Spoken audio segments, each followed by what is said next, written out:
আসসালামু আলাইকুম। প্রিয় দর্শক, অন্য মঞ্চের আলাপ চাইতায় আপনাদের সকলকে আমন্ত্রণ জানাচ্ছি। আমি কি বললাম হেডলাইনে এবং ব্যানারে? যমুনায় কি রক্ত ঝরবে কিনা? ভাইরা, ভয় পায় না, আমি আপনাদের বন্ধু মানুষ, এত খারাপ না তো। রক্ত ঝরবে কিনা? রক্ত কিন্তু বিভিন্ন প্রকার রক্ত। একটা হচ্ছে যে আপনার খুন খারাপির রক্ত, একটা হচ্ছে যে প্রেমিকাকে প্রেমিকের বা প্রেমিককে প্রেমিকার রক্তে লেখা চিঠি, হাত কেটে রক্ত নিয়ে রক্ত লেখার চিঠি। অবশ্য আমি আমার জীবনে প্রেমিকাকে চিঠি পাঠিয়েছিলাম রক্ত লেখা, তবে সেটা ছিল মুরগির রক্ত। মুরগির রক্ত নিয়ে লিখছিলাম আই লাভ ইউ। আর একটা হচ্ছে হৃদয়ের রক্তক্ষরণের, সেইটাই হচ্ছে যে মূল বিষয়, হৃদয়ের রক্তক্ষরণ। আজকে যখন যমুনাতে উঠবেন আমাদের প্রধানমন্ত্রী জনাব তারেক রহমান, এরপর থেকেই শুরু হবে আসলে একটা বিশেষ খেলা। সেখানে আপনার সাসপেন্স থাকবে, থ্রিলার থাকবে, হাসি থাকবে, ঠাট্টা থাকবে, নাটক থাকবে অগণিত। এটা আরেক ক্লাউনের রাজ্যে আমরা ঢুকবো। তো কারণ হচ্ছে যে আপনারা গতকালকেই দেখলেন যে এনসিপি ওনারা গিয়ে এইবারই জুলাই সনদ, এই যে গতকালই জুলাই সনদে স্বাক্ষর করেছেন। তাদের দাবি দুইটা, শপথ নিতে হবে। তো একটা হচ্ছে যে সংসদীয় সদস্য হিসেবে, আরেকটা হচ্ছে জুলাই চার্টার মাটার ফাটার এগুলা করবে, জুলাই সিডিআই করবে, এগুলা নিয়ে। কিন্তু বিএনপির নেতাদের কথাবার্তায় যা বোঝা যাচ্ছে তাতে ওনারা ওই দিকে যাইতে রাজি নেই। সেটা ভবিষ্যৎ বলবে যে কি হবে আসলে।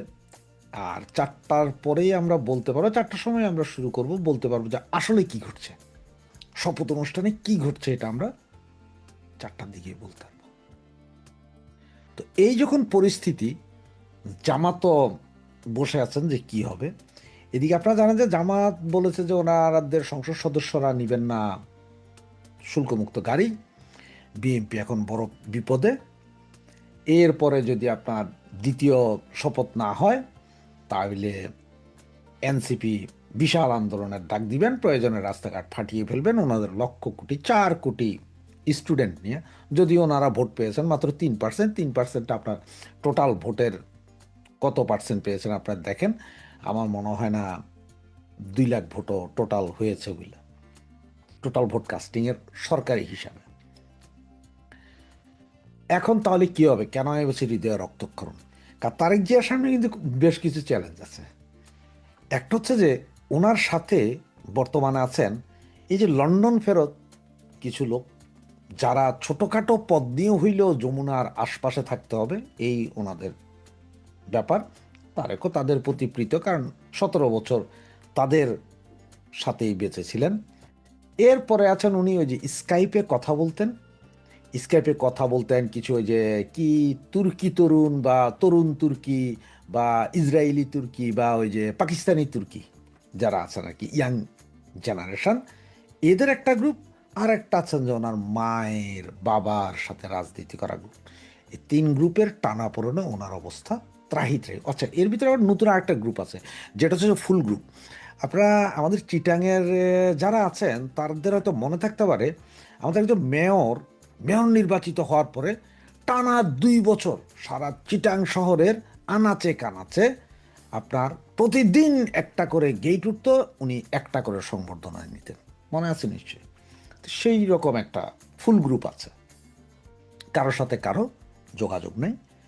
তো এখানে মন্ত্রী পরিষদ উনি ঘোষণা দিয়েছেন যে মন্ত্রী পরিষদে উনি 3 ভাগের 1 ভাগ রাখবেন ওনার মা বাবাদের গ্রুপ, 1 ভাগ আর 2 ভাগ থাকবে এই তুর্কি তরুণ গ্রুপ।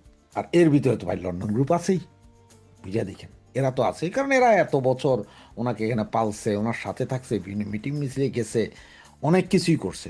ওরা তো আছে, ওদের একটা দাবি আছে যে আপনি আমাদের সাথে থাকছেন, বসছেন, উঠছেন, খাইছেন, আপনি আমাদের জন্য কিছু করবেন না, সুতরাং এটা তো ফালাইতে পারবে না।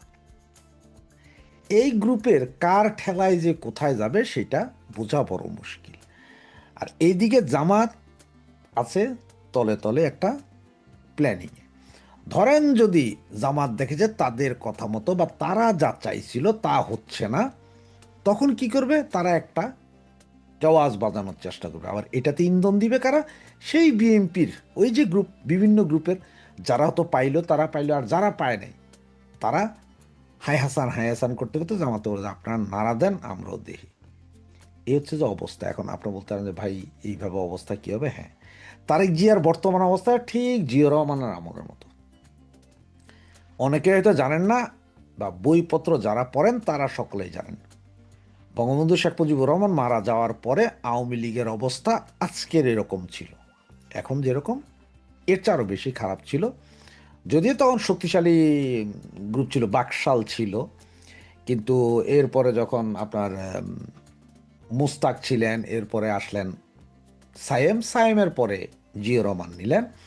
জিয়াউর রহমান ক্ষমতায় নেওয়ার পরে কিন্তু জিয়াউর রহমান সর্বপ্রথম কাজটা যেটা করলেন, জামাতি ইসলামকে রাজনীতিতে সর্বপ্রথম স্থান করে দিলেন। আওয়ামী লীগ ছিল না, তখন বাকশাল ছিল, তো এদের দিলেন। এর মধ্যে আবার বাকশাল দুই গ্রুপের, মহিউদ্দিন গ্রুপ আর রাজ্জাক গ্রুপ, দুই গ্রুপ হয়ে গেল, দুই টুকরা। তখন এদিকে মৌলবাদীদের এটা জিয়াউর রহমান তখন আবার এই মৌলবাদী এই গ্রুপটারে, মৌলবাদী বলতে এই জামাত গ্রুপটারে ঠেকানোর জন্য ইনকলাবের যে মান্নান সাহেব ছিলেন তারে আইনা দাঁড়া করাইলেন। মানে ঠিক যেমন জামাতরে ঠেকানোর জন্য আপনার হেফাজত, সেম কাহিনীগুলো। এই যখন অবস্থা, কোনো কিছু টালমাটাল, কারণ জামাত চাইতেছে যে মানে এটা এমন একটা পরিস্থিতিতে আসুক যে ওরা একটা যে জিন্না টুপি বা জিন্না ড্রেস পরে বাংলাদেশের মানুষ। এবং বঙ্গবন্ধু হত্যার পরে কিন্তু এখন এই 17 মাসে যা সেম কাহিনী হয়েছিল, কিন্তু পুলিশ প্রশাসন অমুক তমুক সব জায়গায় জামাতের লোক ভরপুর ছিল, কারণ জামাতের লোক তো আগে থেকেই ছিল। যুদ্ধের পরে যারা জামাত করতো ওই সময় তারাই এখানে ঢুকে গেল। আবার ঠিক আর এই জামাতের এই ব্রেন, কারণ হচ্ছে 1971 সালের যে স্বাধীনতা যুদ্ধ, পাকিস্তানি আর্মির চেয়ে সারা বাংলাদেশে হত্যাযজ্ঞ চালাইছিল এই জামাত। আর এই জামাতের কাছে ছিল পুরো প্ল্যান, তারাই যেখানে যেখানে যাইতে বলছে সেখানে সেখানে গেছে পাকিস্তানি বাহিনী। তারা তো একটা পুরো যুদ্ধ পরিচালনা করছে 9 মাসের, সেটা তাদের কাছে সেই অভিজ্ঞতা আছে, সেই অভিজ্ঞতায় তারা ওইভাবে ধরলো। তখন জিয়াউর রহমান কিন্তু এর ভিতরে ইন্ডিয়া গেলেন, ইন্ডিয়ান রাষ্ট্রপতির সাথে কথা বললেন, ইন্দিরা গান্ধীর সাথে কথা বলছেন। তখনও কিন্তু শেখ হাসিনা এবং শেখ রেহানা দুই বোনই ইন্ডিয়াতে আশ্রিত ছিলেন, আজকে যেমন আছেন ঠিক তখনও ছিলেন। এরপরও উনি ওখানে গিয়েছেন। এখন এমনও হইতে পারে যে উনি ওইখানে যাই হয়তো শেখ হাসিনার সাথে কথা বলেছেন, যোগাযোগ হইতে পারে, এটা গড নোজ, এটা আমিও জানি না, আপনিও জানেন না, কেউ জানেন না। বা এটা কী হয়েছে, এটা অনেক সময় অনেক কিছু বের হয় না। জোহরা তাজউদ্দিন আবার আওয়ামী লীগকে হাল ধরলেন, উনি আস্তে আস্তে এই করলেন। 1981 সালের মে মাসে শেখ হাসিনা দেশে আসলেন। এগুলো কিন্তু জিয়াউর রহমান যে মানে নিজ ইচ্ছায় আওয়ামী লীগকে ডেকে এনেছেন, আওয়ামী লীগকে গণতান্ত্রিক রাজনীতিক ধারক বাহক হিসেবে যারা আপনার জিয়াউর রহমানকে দেখেন যে উনি গণতন্ত্রর পুনঃপ্রতিষ্ঠার জন্য আওয়ামী লীগকে রাজনীতি শুয়ে, ওটা ভুল। জিয়াউর রহমান নিজের পাছা বাঁচানোর জন্য বা পিঠ বাঁচানোর জন্য বা ক্ষমতায় ধরে রাখার জন্য চিন্তা করলেন যে এই দুই ইসলামপন্থীর যন্ত্রণায় এমন অবস্থা হয়েছে, এখন সেকুলার এই আওয়ামী লীগের দরকার। কারণ হচ্ছে যে বাকশাল দেওয়া হবে না, বাকশাল অলরেডি 2 ভাগ। এইদিকে আবার ওই যে কি বলে আপনার জাসদ শক্তিশালী, ওইদিকে আবার কর্নেল তাহেরকে ফাঁসি দেওয়ার পর কর্নেল তাহেরেরও একটা বিশাল প্রভাব আছে সেনাবাহিনীতে। সব কিছু মিলে উনি দেখলেন যে আওয়ামী লীগের ডাকো কোনো মতন ওনাদেরকে আইনা দাও, এরাই আস্তে আস্তে সব ঠিক করে দিবে। মানে এটা তো মোটামুটি শেখ হাসিনা আসার পরে আবার দলটারে গুছালেন, সব কিছু মিলে একটা জায়গায় পৌঁছালেন, আসলেই গিয়েছে। এরপরে নানাবিধ কারণে, দলীয় কোন্দলের কারণে জিয়াউর রহমান মারা গিয়েছিলেন, যেটা হচ্ছে যে ওই জামাতিপন্থী তো যে বিএনপিতে তখন থেকেই ছিল, ন্যাপ ছিল, ভাসানী ন্যাপ ছিল, অমুক ছিল তমুক ছিল। সেম পরিস্থিতি এখন। গত 17 মাসে জামাত কিন্তু বাংলাদেশের আনাচে কানাচে সমস্ত প্রশাসন থেকে শুরু করে কুলি মজুর সব জায়গায় তাদের লোক আছে। আর জামাতই একমাত্র দল, যেমন আপনার আওয়ামী লীগের ভিতরে জামাত আছে, এটা বিশ্বাস করেন আর না করেন আপনার ব্যাপার। বিএনপির ভিতরে জামাত আছে, বিশ্বাস করেন না করেন সেটা বিএনপির ব্যাপার। কিন্তু জামাতের ভিতরে কোনো আওয়ামী লীগ বা বিএনপি নেই। তার মানে আওয়ামী লীগেও জামাত আছে, বিএনপিতেও জামাত আছে, কিন্তু জামাতের ভেতরে কোনো আওয়ামী লীগ বা বিএনপি নেই। ওরা ওই জাতের দল, সুতরাং ওরা জানে যে কখন কারে দিয়ে কি করতে হয়। কারণ আপনার প্রমাণ যদি চান যে কর্নেল ওলি দিনে রাতে জামাতের নাম বললে ওনার রক্ত জ্বলে উঠত, যে কর্নেল ওলি জামাতের সাথে বিএনপির ঐক্য করার কারণে দল ছাড়ছিল, সেই ওলি সাহেব কিন্তু জামাতে যোগ দিয়েছিলেন। মেজর আক্তার, যিনি জামাতের নাম শুনলে পারে না যে বন্দুক দিয়ে গুলি করে দিয়েছে, সেই বেটাও যে জামাতে যোগ দিয়েছে। এই হচ্ছে যে জামাত। এখনো সর্বক্ষেত্রে জামাত আছে, যেটা বিএনপির তারেক রহমান সাহেব তো 100%ও জানবে না। আবার ওই যে ফুল পার্টি যারা আছে তাদের ভিতরে যে কত হাজার গুপ্ত জামাত আছে সেটাও জানবেন না। সুতরাং তারা কেউ ওনাকে শান্তিতে থাকতে দিবে না যতক্ষণ না দেশটাকে ওনারা জামাতি মাইন্ডে নিতে হয়। ওই যে সেকেন্ড রিপাবলিক বলে, মানে এগুলো কাজ এখন বিএনপির দিয়ে করাতে। আর বিএনপি এই জায়গা থেকে বাঁচার জন্য হইল ওনারা আওয়ামী লীগকে স্পেস দিতে বাধ্য। কারণ তারেক রহমানের বাবা জিয়া রহমান উনিও সেম কাজটি করেছিলেন।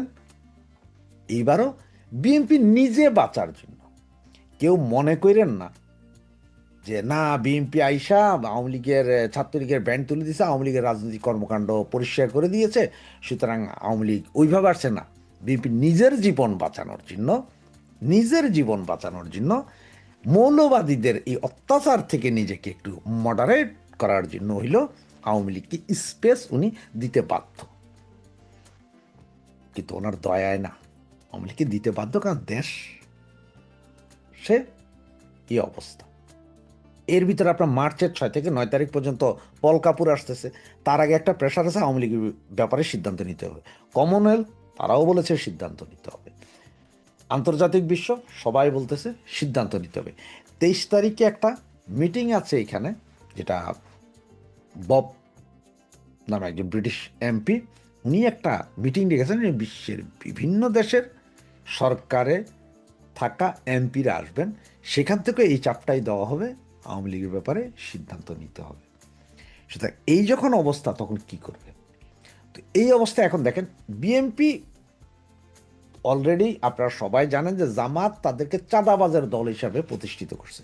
আর এই মুহূর্তেও দেখবেন আপনি এই বিএনপি পিছে কালকে থেকে আরও লাগবে। এতদিন দেখেন না যে তারেক জিয়া কোথাও গেছে, কেউ ঝাড়ু মারতেছে, ছবি তুলে আপনারা ভিডিও দেখেন চাঁদাবাজ ঝাড়ু মারতেছে, মিটিংয়ে গেছে কোন চাঁদাবাজ সাথে আছে ওইটার ছবি। সুতরাং জামাতের সেই গুপ্ত ক্যামেরাম্যান কিন্তু চালু আছে। তারা বিএনপিকে আগামী 10 থেকে 12 দিনের মধ্যে নাস্তা নাবুদ বানায় আছে। আর সেইখানে যদি পুরোপুরি নাস্তা নাবুদ বানাইতে না পারে, বিএনপি যদি নিজেদের কন্ট্রোল করে ফেলতে পারে এই তারেক, তখন যা করবে কি, তারা বলে যে না এই ব্যাপারটা তো ফালাইতে হবে, ফালাইতে হইলেও আওয়ামী লীগের দরকার। তখন জামাতও চাইবে, কারণ রাজনীতিতে আর জিও পলিটিক্সে স্থায়ী শত্রু নেই, স্থায়ী বিরোধী দল নেই। 90 সালে আওয়ামী লীগ, বিএনপি, জামাত সবাই মিলা এরশাদকে ফালাইলো ত্রিদলীয় ঐক্যজোট, 3 দলীয় ঐক্যজোট, জামাত, বিএনপি, আওয়ামী লীগ। 96 সালে আবার আওয়ামী লীগ জামাত জোট একসাথে, হাজার হাজার ছবি দেখতে পারবেন, যারা বিশ্বাস হয় না একটু দেখেন, একই স্টেজে। 2001-এ যাইয়া জামাত বিএনপি জোট, 2008-এ যাইয়া সব। এখন সুতরাং বলা যায় না কি, এমনও হইতে পারে যে সবার সাথে সবাই, যতই আমরা বলি যে অমুক তমুক, সবার সাথে সবাই আবার ঐক্য হয়ে যেতে পারে। সুতরাং ওই যে যমুনায় যে জামাত ঢুকতে পারে নাই, এই রক্তক্ষরণ যেমন ওনাদের বন্ধ হবে না, তারেক জিয়াও ক্ষমতা হারানোর একটা রক্তক্ষরণ সার্বক্ষণিক চলবে। আর জামাত এটা চায় যে সার্বক্ষণিক রক্তক্ষরণ চলুক, আমাদেরকে ক্ষমতায় যেতে হবে। সুতরাং ক্ষমতায় যাওয়ার জন্য হেন কোনো কাজ নেই যেটা জামাত করবে না। আর সেই কারণেই আপনার আওয়ামী লীগের ফিরে আসে না। আওয়ামী লীগ আছে, আওয়ামী লীগ শক্তি সামর্থ্য হয়তো আরও 2 মাস 3 মাস পর থেকে দেখানো শুরু করে দিবে, আস্তে আস্তে দেখাবে, খুব দ্রুত নয়। কিন্তু রক্তক্ষরণ হচ্ছে, যমুনায় রক্তক্ষরণ হচ্ছে। আগামীকাল 4টার পর থেকে যমুনায় রক্তক্ষরণ। আর এখন রক্তক্ষরণ হচ্ছে যে ডাক্তার ইউনূসের, কারণ উনি ক্ষমতা হারাচ্ছেন, উনি ক্ষমতা হারিয়ে ফেলছেন। এই রক্তক্ষরণ, কারণ মার্কেটে ব্যাপক প্রচলিত আছে যে উনি প্রচণ্ড চেষ্টা করছেন এখন পর্যন্ত যে উনি যাতে রাষ্ট্রপতি হয়ে ক্ষমতায় থেকে যেতে পারেন, সেই চেষ্টা যেমন চলছে, সেই বিষয়টাও তো আমরা কালকেই শিওর হয়ে যেতে পারবো, বা কালকের পরে, যে উনিই থাকছেন না অন্য কেউ। আবার ওনার উপদেষ্টা পরিষদের কয়জন জেলে যায় বা কি, কারণ অবস্থা খারাপ, দেশের অবস্থা খারাপ। জিডিপির পরিমাণ 3.5 হবে এই বছর। এরপর এখন রমজান, দ্রব্যমূল্য, সব কিছু নিয়ে একটা বিতিবিচ্ছির অবস্থা, তারেক জিয়া কিভাবে এটা সামাল দেন সেটা যেমন দেখার বিষয়, তেমনি তারেক জিয়ার সেই ভয়, রক্তক্ষরণের ভয়।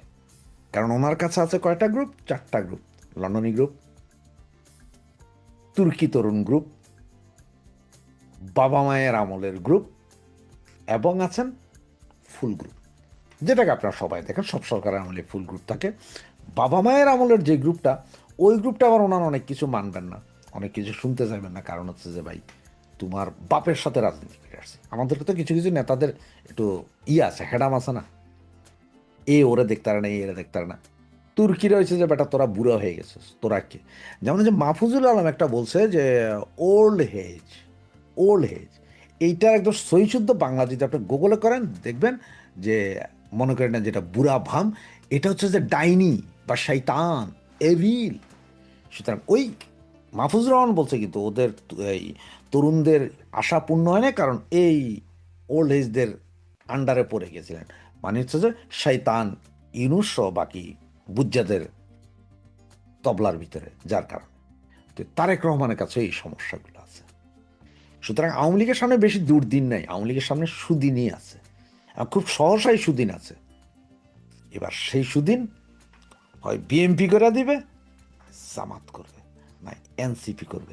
কিন্তু আওয়ামী লীগ অপরিহার্য বাংলাদেশে, সেটা আপনারা খুব দ্রুতই দেখতে পারবেন। আর সেটা দেখার জন্য বসে থাকুন। কেন বুঝালাম সেই বঙ্গবন্ধু মারা যাওয়ার পরের কাহিনী, কেন বললাম আজকে? কারণ তখন 9 মাসের ট্রেনিং ছিল, যুদ্ধকালীন ট্রেনিং জামাতের, আর এখন 17 মাসের যুদ্ধকালীন ট্রেনিং আছে। এই 17 মাসের যুদ্ধকালীন ট্রেনিং, যেটা বাংলাদেশের জন্য একটা গৃহযুদ্ধের মতো ছিল, এবং অবসম্ভাবিক অল্প কিছু দিনের ভেতরেই দেখবেন যে প্রচুর বোমাবাজি, গ্যানেডবাজি, গোলাগুলি হচ্ছে। কারণ বাংলাদেশের যত জঙ্গি, যত জেলখানায় ছিল, সব গত 17 মাসে ছেড়ে দেওয়া হয়েছে। আসিফ মাহমুদ সজীব ভুঁইয়া বা কোটিপতি সজীব ভুঁইয়া, উনি তো বলেই রেখেছেন যে ওনারা সশস্ত্র বিপ্লব করতেন, অস্ত্র আছে। ওনার আবার 8,000 সেই ট্রেনিংপ্রাপ্ত যুবক এরা আছে। জামাতের 50 লাখ গেরিলা ট্রেনিংপ্রাপ্ত যুবক আবদুল্লাহ তাহেরের, সেগুলো আছে।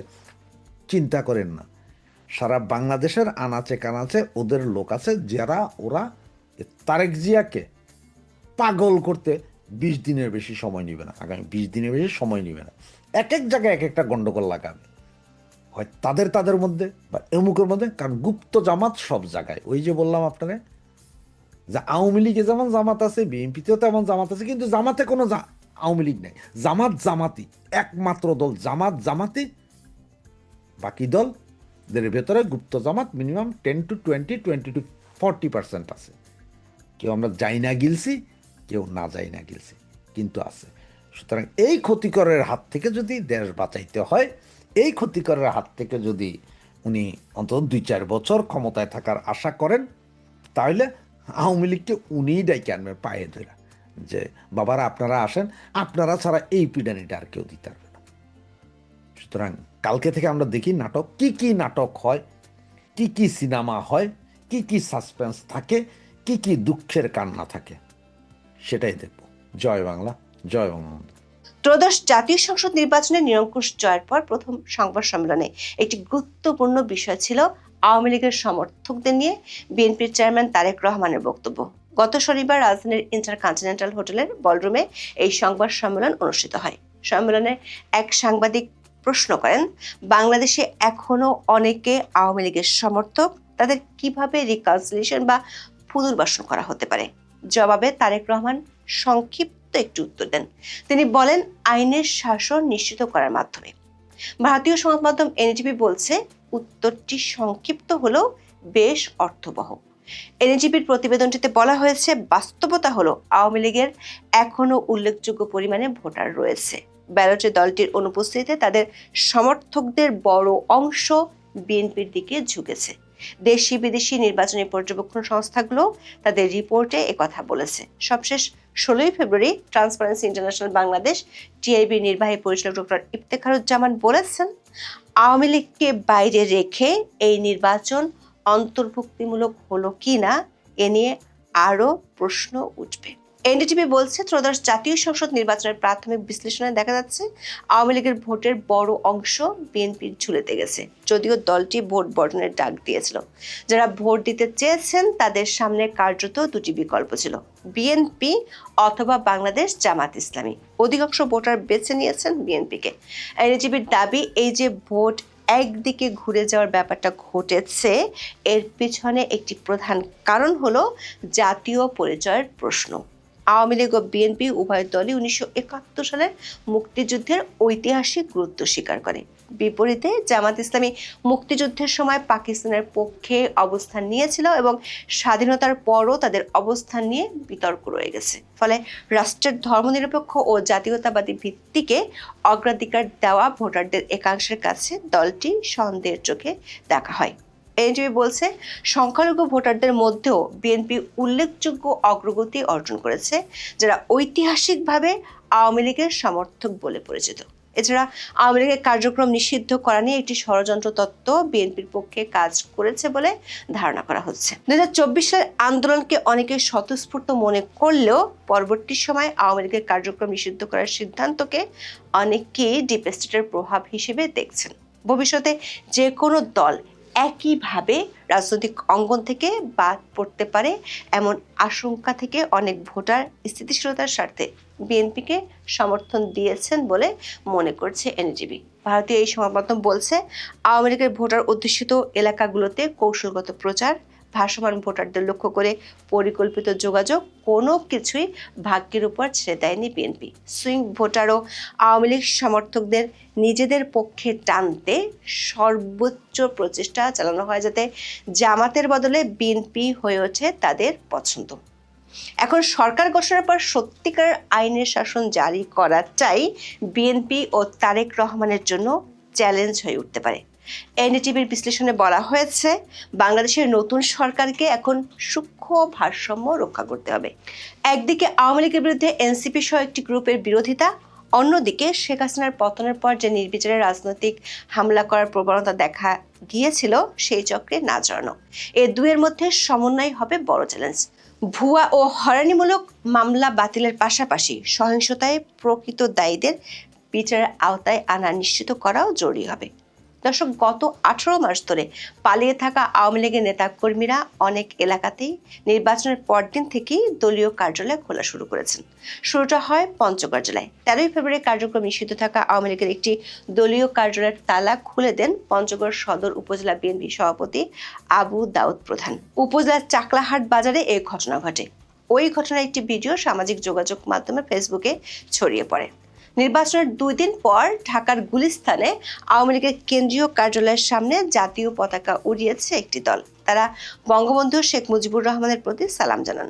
শনিবার দুপুরের পর 7-8 জনের একটি দল আওয়ামী লীগের কার্যালয়ের সামনে আসে, যে ভবনে বছর 3 ধরে ঝুলতে দেখা গেছে আন্তর্জাতিক ফ্যাসিজম ও গণহত্যা গবেষণা ইনস্টিটিউট লেখা একটি ব্যানার।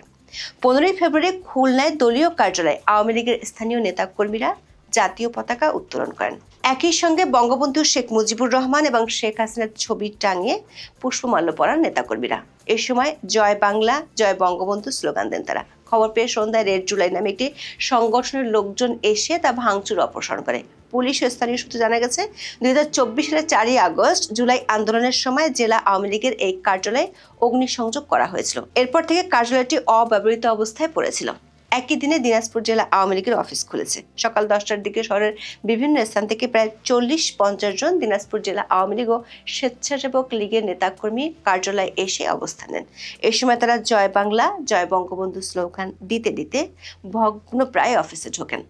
সেখানে ঘণ্টাখানেক অবস্থান করার পর তারা চলে যান। ঠাকুরগাঁও পীরগঞ্জে উপজেলা আওয়ামী লীগের দলীয় কার্যালয়ে জাতীয় ও দলীয় পতাকা উত্তোলনের মধ্য দিয়ে দলের কার্যক্রমের উদ্বোধন করা হয়। দীর্ঘ 18 মাস পর পটুয়াখালীর 10মিনা উপজেলায় আওয়ামী লীগের দলীয় কার্যালয় খোলা হয়েছে 16 ফেব্রুয়ারি।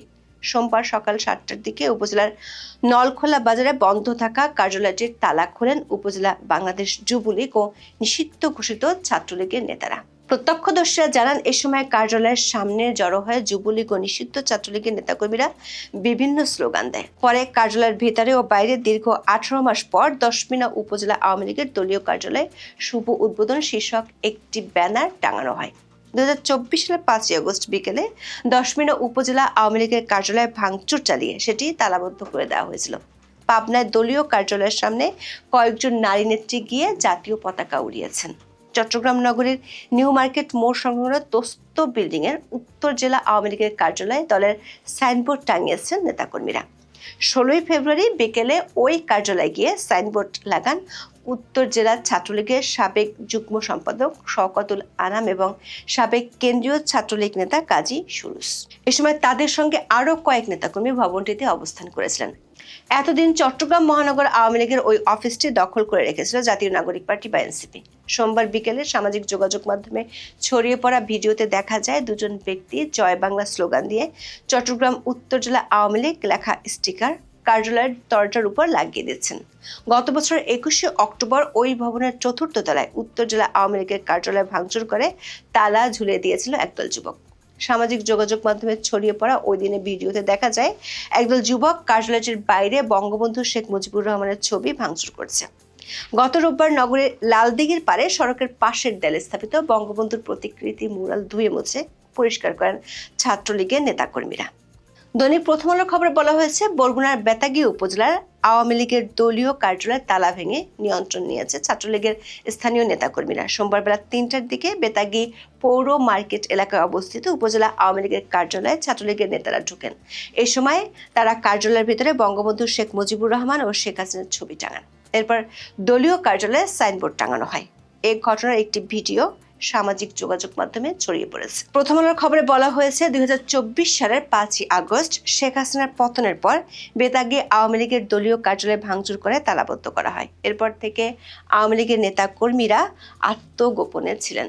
ত্রয়োদশ জাতীয় সংসদ নির্বাচনের পর এসব নেতা কর্মীদের অনেকেই আবার সরব হয়েছেন। বগুড়ায় দলীয় কার্যালয়ে পতাকা টাঙানো হয়েছে। সূত্রগুলো বলছে, নির্বাচনের আগে থেকে বিএনপির শীর্ষ নেতাদের একটি অংশের সাথে আওয়ামী লীগের শীর্ষ নেতাদের যোগাযোগ ছিল। নির্বাচনের পর সেটি আরও বেড়েছে। ইতিমধ্যে দল দুটির শীর্ষ পর্যায়ে আওয়ামী লীগের নিষেধাজ্ঞার বিষয়ে আলাপ হয়েছে। বিশেষ করে নির্বাচনের পর যাতে আওয়ামী লীগের নেতাকর্মীদের উপর নির্যাতন করা না হয় বিষয়টি নিয়ে আলোচনা হয়েছে। বিএনপির হাইকমান্ড থেকে বিষয়টি নিয়ে স্থানীয় পর্যায়েও নির্দেশ দেওয়া হয়েছে। নাটোরের সিংড়া উপজেলার ছাতারদিঘি ইউনিয়নের সাবেক চেয়ারম্যান ও ইউনিয়ন আওয়ামী লীগের সহসভাপতি আলতাফ হোসেন আকন্দকে মারধরের ঘটনায় শামীম হোসেন নামের এক যুবদল নেতাকে দল থেকে বহিষ্কার করেছে যুবদলের কেন্দ্রীয় কমিটি। অন্যদিকে নির্বাচন পর্যবেক্ষণ করতে আসা কমনওয়েলথ ও ইউরোপীয় ইউনিয়ন তাদের প্রতিবেদনে আওয়ামী লীগ সহ সকল দল যাতে রাজনৈতিক কর্মকাণ্ড চালাতে পারে সে সুপারিশ করেছে। আবার বাংলাদেশের নতুন সরকারের সাথে দ্বিপাক্ষিক সম্পর্ক নিয়ে আলোচনার জন্য মার্চের প্রথম সপ্তাহে ঢাকা আসতে পারেন দক্ষিণ ও মধ্য এশিয়া বিষয়ক সহকারী মার্কিন পররাষ্ট্রমন্ত্রী পল কাপুর। তিনি 6 থেকে 9 মার্চ ঢাকায় সফর করার কথা রয়েছে। পল কাপুর ঢাকায় আসার আগেই আওয়ামী লীগের নিষেধাজ্ঞার বিষয়ে করণীয় ঠিক করার ব্যাপারে এক ধরনের চাপ আছে নতুন সরকারের উপর। নির্বাচনের আগে এ বিষয়ে মার্কিন রাষ্ট্রদূত ব্রেন ক্রিস্টেনসেন বিএনপির শীর্ষ নেতাদের সাথে কথা বলেছিলেন। সূত্রগুলো বলছে, আওয়ামী লীগের নিষেধাজ্ঞা ছাড়া আরেকটি বিষয়ে নতুন সরকারকে সিদ্ধান্ত নিতে হবে। সেটি হলো বাংলাদেশের সাবেক প্রধানমন্ত্রী শেখ হাসিনা ইস্যু। সূত্রগুলো বলছে, ভারত ও শেখ হাসিনা ইস্যুতে বিএনপি সরকার অন্তর্বর্তী সরকারের পথে হাঁটবে না সে ইঙ্গিত ইতিমধ্যে দ্য হিন্দুকে দিয়েছেন বিএনপি মহাসচিব মির্জা ফখরুল ইসলাম আলমগীর। 16 ফেব্রুয়ারি ভারতীয় এই গণমাধ্যমে প্রকাশিত সাক্ষাৎকারে তিনি বলেছেন, ভারতের সঙ্গে বাংলাদেশ যুদ্ধ করতে পারবে না। যারা যুদ্ধের কথা বলেন তারা পাগলের মতো কথা বলেন। ভারতের সঙ্গে বাংলাদেশের সম্পর্ক কোনো একক বিষয়ে আটকে থাকবে না এবং শেখ হাসিনার ভারতের অবস্থান দ্বিপাক্ষিক সম্পর্ক এগিয়ে নেওয়ার ক্ষেত্রে বাধা হবে না বলে মনে করছেন বিএনপি মহাসচিব। ভারতীয় সংবাদ মাধ্যম দ্য হিন্দুকে দেওয়া এই সাক্ষাৎকারে তিনি বলেছেন, শেখ হাসিনাকে বাংলাদেশে না পাঠালেও তা বাণিজ্য সম্পর্ক সহ বৃহত্তর সম্পর্ক গড়ে তোলার ক্ষেত্রে কোনো প্রতিবন্ধকতা হবে না। নতুন সরকার আরো ভালো সম্পর্ক গড়তে চায়। মির্জা ফখরুল মনে করিয়ে দেন, 1975 সালের আগস্টে বঙ্গবন্ধু শেখ মুজিবুর রহমান সপরিবারে নিহত হওয়ার পর তার 2 মেয়ে শেখ হাসিনা ও শেখ রেহানা যখন ভারতে অবস্থান করছিলেন সেই সময় ভারত সফর করেছিলেন বিএনপির প্রতিষ্ঠাতা প্রয়াত রাষ্ট্রপতি জিয়াউর রহমান। ভারতের তখনকার প্রধানমন্ত্রী মোরারজি দেশাই ঢাকায় এসেছিলেন। তিনি বলেন 1980 সালের জানুয়ারিতে জিয়াউর রহমান দিল্লি সফর করে ইন্দিরা গান্ধীর সঙ্গে সাক্ষাৎ করেছিলেন। সূত্রগুলো বলছে বাংলাদেশের নতুন সরকার শেখ হাসিনার ইস্যুটিকে একপাশে সরিয়ে রেখে আপাতত এই বছরের মধ্যে গঙ্গা পানি চুক্তি নবায়নের বিষয়টি সামনে আনতে চায়, পাশাপাশি সীমান্ত সমস্যা ও বাণিজ্য প্রতিবন্ধকতাগুলো দূর করে ফেলতে চায়। তবে সরকারকে আওয়ামী লীগ ইস্যুতে তাড়াতাড়ি একটি সিদ্ধান্ত যে নিতে হবে সেটি বোঝাই যাচ্ছে। এখন এ পর্যন্ত। সবাই ভালো থাকুন, সুস্থ থাকুন, নিরাপদে থাকুন।